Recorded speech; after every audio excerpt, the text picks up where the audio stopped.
To my educational channel విద్యా ఉద్యోగ సమాచారానికి స్వాగతం. డైలీ జీకే అండ్ కరెంట్ అఫైర్స్లో ఇవాళ 294 వీడియో. ఈరోజు మనం జనరల్ అవేర్నెస్ నుంచి చాలా ముఖ్యమైన 10 క్వశ్చన్స్ డిస్కస్ చేయబోతున్నాం.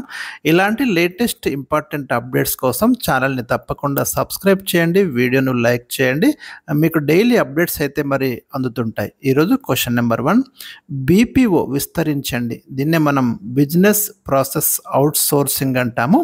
సో ఇది మనకి ఒక వ్యాపార సంస్థ నిర్వహించే విధులకు సంబంధించిన ప్రక్రియను మొత్తం లేదా కొద్ది మొత్తం ఇంకొక సంస్థకు అప్పగించి ఆ పనిని పూర్తి చేయించుకునే విధానాన్ని మనం ఇప్పుడు బీపీఓ అంటున్నాం. మనకి ఇది ఈ మధ్య కాలంలో వార్తల్లో ఉన్నటువంటి టాపిక్ ఇది. Question number 2, centre for development of telematics. దీన్ని మనం C.DOT అంటాము. దీని యొక్క హెడ్ క్వార్టర్ ఎక్కడుంది అనే ప్రశ్న ఇచ్చాను. గతంలో ఇది ఒక ఎగ్జామ్లో ప్రీవియస్ క్వశ్చన్ అండి. ప్రజెంట్ దీని హెడ్ క్వార్టర్ న్యూఢిల్లీలో ఉంది. 1984 ఆగస్టు 25న ఇది మనకు ఎస్టాబ్లిష్ చేయబడింది. క్వశ్చన్ నెంబర్ 3, భారతదేశపు అతి పొడవైన సముద్ర వంతెన ఏది? Longest sea bridge in India అనేదండి. ఇక్కడ రైట్ ఆన్సర్ వచ్చేసి మనకి ముంబై ట్రాన్స్ హార్బర్ లింక్. దీన్నే మనం ఏమంటున్నామంటే అటల్ సేతు అంటున్నాం. 21.8 కిలోమీటర్స్ మనకి ముంబై టు రాయ్గఢ్ మధ్య ఉంటుంది. ఇది వెరీ ఇంపార్టెంట్ క్వశ్చన్ అండి డిఎస్సి లాంటి ఎగ్జామ్స్కి అయితే. క్వశ్చన్ నెంబర్ 4, ఆపరేషన్ ఒలివియా దేనికి సంబంధించింది? చాలామందికి ఐడియా ఉండదు. ఇది ఇంపార్టెంట్ ఆపరేషన్స్ మీద ఫోకస్ చేయండి. మనకు ఒడిషాలోని గహిర్ మాతా బీచ్, ఇది గుర్తుంచుకోండి, ఎక్కడుంది అని అంటాడు. ఇక్కడ ఆలివ్ రిడ్లే తాబేళ్లను ప్రొటెక్ట్ చేస్తున్నారు. వాటిని ప్రొటెక్ట్ చేయడమే ఈ ఆపరేషన్ ఒలివియా యొక్క ముఖ్యమైనటువంటి ఉద్దేశం అండి. ఇది చాలా ముఖ్యమైనటువంటి ప్రశ్న. ఇవి చిన్నగా ఉండే సముద్ర తాబేళ్ళు, సీ టర్టిల్స్ అండి ఇవి.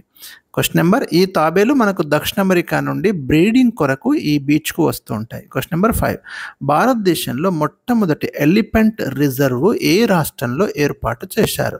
మనకు జార్ఖండ్లోని సింగ్బన్లో మొట్టమొదటి ఎలిఫెంట్ రిజర్వ్ ఏర్పాటు చేశారు 2001లో. ప్రాజెక్ట్ ఎలిఫెంట్ అనే ప్రోగ్రాంలో భాగంగా దీన్ని ఏర్పాటు చేయడం అనేది జరిగింది. క్వశ్చన్ నెంబర్ 6, రాజస్థాన్ రాష్ట్రం యొక్క అధికారిక పక్షి ఏది? అఫీషియల్ బర్డ్ రాజస్థాన్కి బట్టమేక తల పక్షి అండి. దీన్ని మనం గ్రేట్ ఇండియన్ బస్టర్డ్ అంటాము. ప్రజెంట్ అయితే ఇది మనకు అంతరించిపోతున్న జీవుల జాబితాలో ఉంది. ఇక్కడ మనకి రాజస్థాన్లో desert national park most important అండి. అక్కడ దీన్ని ప్రొటెక్ట్ చేస్తున్నారు. జైసల్మేర్ డిస్టిక్లో ఉంది ఇది. అదేవిధంగా కర్నూలు జిల్లాలో మనకి రోళ్లపాడు, అక్కడ కూడా వీటిని ప్రొటెక్ట్ చేస్తున్నారు. Question number 7, Ranipur tiger reserve ఏ రాష్ట్రంలో కలదు? ఈ ముఖ్యమైన టైగర్ రిజర్వ్స్లో ఇది ఒకటి. మనకి యూపీలో ఉంది Ranipur tiger reserve. Question number 8, central mining research institute ఎక్కడుందనే ప్రశ్న ఇచ్చాను. రైట్ ఆన్సర్ వచ్చేసి మనకు ధన్బాద్లో ఉందండి. జార్ఖండ్లోని Dhanbad central mining research institute. Question number 9, CAMPA విస్తరించండి. దీన్ని మనం compensatory afforestation management and planning authority అంటాము. మీరు తరచుగా పేపర్లలో చదువుతుంటారు కంపా నిధులు అని. దానికి సంబంధించి మనకి ఇది ఒక important full form. Question number 10, Amul విస్తరించండి. ఆనంద్ మిల్క్ యూనియన్ లిమిటెడ్ అండి. ఇది మనకి గుజరాత్లోని ఆనంద్లో ఉన్న సహకార సంస్థ. దీన్ని 1946 డిసెంబర్ 14న ఏర్పాటు చేయడం అనేది జరిగింది.